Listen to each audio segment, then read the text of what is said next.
পথের পাঁচালী এই নামটির সাথে বোধহয় সারা বিশ্বে যত বাঙালি আছেন সবাই বোধহয় পরিচিত, এবং শুধু আমার নয়, আপামর যত বাঙালি আছে সবার একটি অত্যন্ত প্রিয় চলচ্চিত্র সিনেমার মধ্যে একটি বোধহয় এই পথের পাঁচালী। আজকে আমার এই হাতের কাজের সাথে আমার এই 7 ইঞ্চের একটা বেতের পাখার ওপরে আমি এই যে ছবিটি আঁকছি, এটি সত্যজিৎ রায় পরিচালিত পথের পাঁচালীর একটি পোস্টার, মুভি পোস্টার। তো আসুন আজকে কয়েকটি কথা আমরা একটুখানি বলে নিই এই পথের পাঁচালী সম্বন্ধে। উইকিপিডিয়া খুললে সবাই হয়তো জিনিসগুলো পেয়ে যাবেন, তাও যারা সবসময় খুলতে সময় পান না তাদের জন্য কয়েকটি কথা আরেকবার আমরা বরঞ্চ স্মৃতি রোমন্থন করা বলা ভালো, সেটা করে নিই এই পথের পাঁচালী সম্বন্ধে।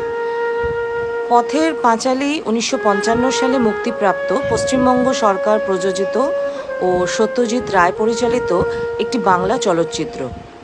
বিভূতিভূষণ বন্দ্যোপাধ্যায়ের একই নামের উপন্যাস অবলম্বনে নির্মিত এই চলচ্চিত্রটি সত্যজিৎ রায় পরিচালিত প্রথম চলচ্চিত্র। এবার কয়েকটা জিনিস যেটা অনেকেই জানেন না, সেটা নিয়ে আমরা একটুখানি আইডিয়া নিয়ে নিই বা জেনে নিই বলা ভালো। সেটা হচ্ছে এই চলচ্চিত্র নির্মাণের জন্য প্রয়োজনীয় যে অর্থ, সেই অর্থের সমস্যা থাকায় নির্মাণ কার্য ব্যাহত হয় এবং দীর্ঘ 3 বছর পরে তা সম্পূর্ণ হয়, এবং স্বল্প নির্মাণ ব্যয়, অপেশাদার অভিনেতা ও অনভিজ্ঞ শিল্পীদের নিয়ে কিন্তু এই চলচ্চিত্রটি নির্মিত হয়। এটি বোধহয় আমরা অনেকেই জানি না। সেতার বাদক পণ্ডিত রবিশঙ্কর জি ভারতীয় শাস্ত্রীয় সঙ্গীতের রাগ ব্যবহার করে এই চলচ্চিত্রের সঙ্গীত দিয়েছিলেন, সৃষ্টি করেছিলেন। এই ছবিতে সুব্রত মিত্র করেছিলেন চিত্রগ্রহণ ও দুলাল দত্ত ছিলেন সম্পাদনার কাজে। 1955 সালে 3রা মে নিউ ইয়র্ক শহরের মিউজিয়াম অফ মডার্ন আর্টের একটি প্রদর্শনীতে চলচ্চিত্রটি মুক্তি পায় ও পরে সেই বছরই কলকাতা শহরে মুক্তিলাভ করলে দর্শকদের প্রচণ্ড প্রশংসা লাভ করে। সমালোচকরা চলচ্চিত্রটিতে প্রদর্শিত যে বাস্তবতাবাদ, মানবতা ও গুণমান, তার সবকটাকে প্রশংসা করলেও অনেক সময় এর যে একটা ধীর মন্থর যে গতি আর কি, সেই জন্য চলচ্চিত্রটিকে কোনো সময় খামতি বলেও মনে করেছেন।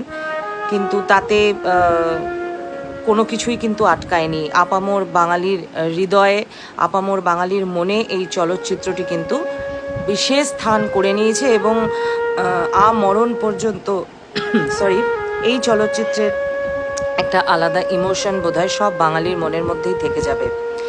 1955 সালে শ্রেষ্ঠ চলচ্চিত্র বিভাগে জাতীয় চলচ্চিত্র পুরস্কার পান এবং 1956 সালে কান চলচ্চিত্র উৎসবে এটি শ্রেষ্ঠ মানবিক দলিল পুরস্কার সহ এই পথের পাঁচালী বহু পুরস্কার লাভ করে, যার ফলে সত্যজিৎ রায়কে ভারতের সর্বশ্রেষ্ঠ চলচ্চিত্র নির্মাতাদের মধ্যে একজন বলে গণ্য করা হয়, এবং এটা আলাদা করে আর বোধহয় বলার কোনো কারণ নেই, আলাদা করে বলার কোনো দরকারও নেই আর কি। তো এই যে পথের পাঁচালী দেশি বিদেশি কিন্তু অনেক পুরস্কার অর্জন করেছে।